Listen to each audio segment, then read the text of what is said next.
Ayan, sobrang init. Hello guys. Ayan, sobrang init. Ayan, nahiga tayo, nagpahinga tayo, natulog tayo, sobrang init. Ayan, dumating yung anak ko galing sa school, papatulong doon sa magpapalit ng tapaludo sa harapan. Ayan, gusto niya balik yung original ng tapaludo na XRM 125. Ayan, so sama natin guys, tulungan natin.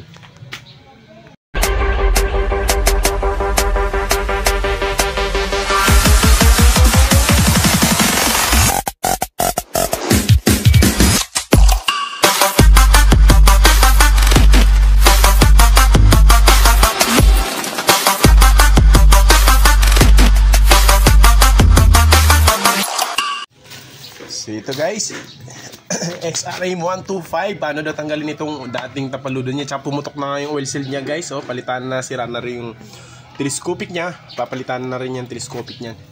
So, ayan guys, nandun kasi sa ilalim yung bolt niyan guys. Oh. So ang gagawin nito guys, tatanggalin natin itong gulong para matanggal natin itong ano niya, tapaludo. No, yun. Tanggal tayo. So ito. So ayun guys, ito yung tools natin. Yan, saan ba yun? Saan mo yung camera? Ayan, 17 pala to, 17 pala yung size ng nut nya. Yan, 17. So ipahawak naman ito camera natin. Yan, para matanggalan natin yung tapaludo. Tanggalin muna natin yung bolt, yung ihi niya, ihi. Yan, ginagamitan na siya ng power handle kasi baka masira yung yung isa. Yan, matigas-tigas yan eh.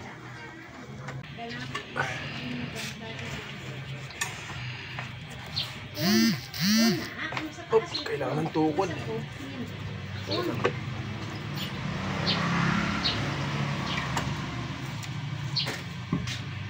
Tintupuran natin guys kasi nababagsak.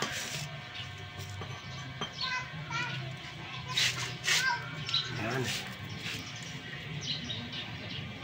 Sobrang dumi. Alin din siya ito.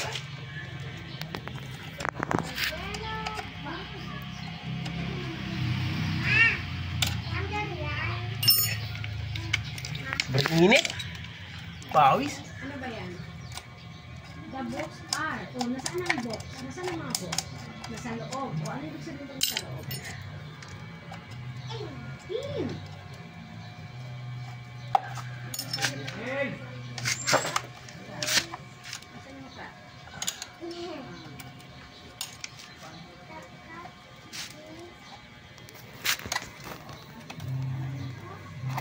Ang front kasi nasa harap eh. Sobrang dumi. Wala linis-linis eh. Beside. May pamunas be. Okay. Yan ito yung original guys. Original na tapaludo ng XRM 125.